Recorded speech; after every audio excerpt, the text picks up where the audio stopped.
Hey, what's going on, guys? It is Paul from Guitar Gear Connection.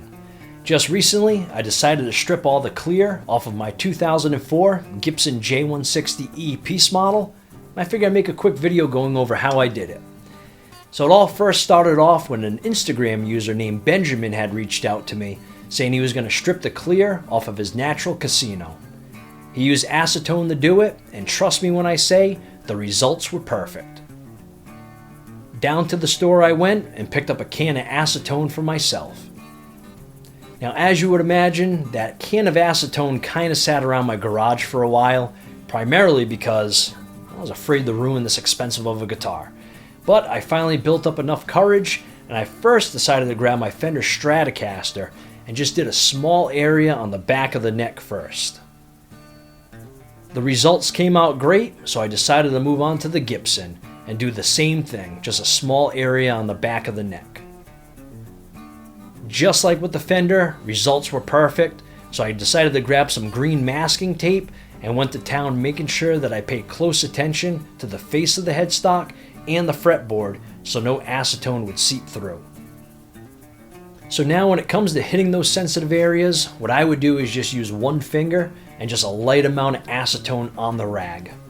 Move back and forth with just enough pressure to take the clear off. If you put too much pressure, or if you go back and forth this way, kind of against the grain, all you're going to do is push the tape over. And of course, if you use too much acetone, it's just going to seep past the tape. Getting acetone on the headstock and the fretboard be a bad day. Try to stay away from that. So once I was done with the back of the headstock and the back of the neck, next place I moved on to was the back of the guitar. I started off at the top, made my way down to the bottom, so that if anything dripped down, it wouldn't go into the work I already did. And size-wise, did about fist size or so, baseball size. I didn't want to do too big of an area and have just acetone all over the back of the guitar. It would just be a big mess. Next, I did the sides, same thing, started off at the top, made my way down to the bottom.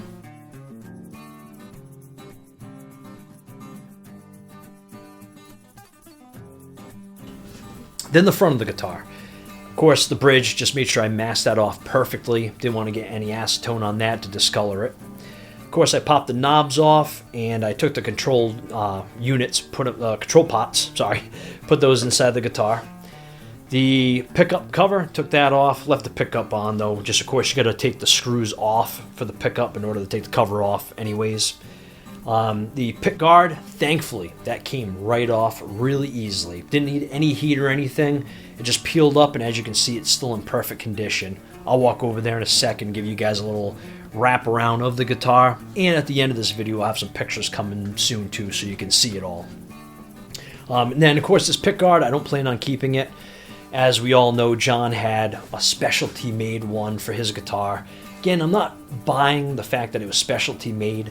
I'm pretty sure it was probably a generic pickguard that was sold at a music store back then, or it came off of some other vintage guitar. Not entirely sure, but it just seems odd to me that he would have had one custom made for that guitar.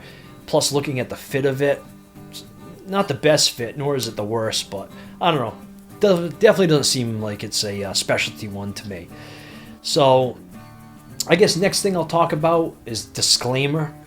Now, I don't know what's going to happen to this guitar. What do I mean by that? I'm 99.9% sure that this guitar is going to be absolutely fine, and years from now, there's going to be no issues. But who knows? Say if you go to do your Epiphone EJ160E or your Casino, maybe there was something to the binding they used that year with that glue that because you use acetone, it's going to yellow it, or it reacted with the glue and now your binding is just going to go flying off the guitar, or maybe the whole guitar will just turn to dust in 5 years. Again, highly doubt it, but just a disclaimer, if you plan on stripping your guitar, just watch out and just pay close attention to what you're doing. Now, let me get up so I can just do a brief kind of walk around of the guitar for you guys. But like I said, stay around to the end of the episode. Got some comparison pictures coming up.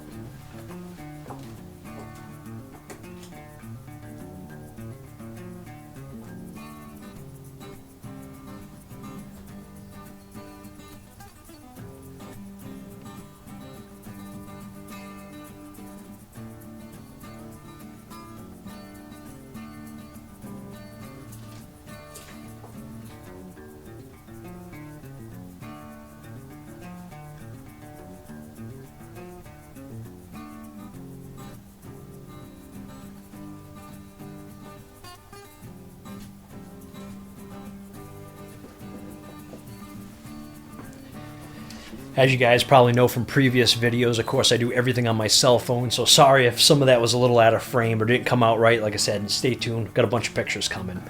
Now, I'm going to end it off with the big question that everybody asks me. Does it sound different?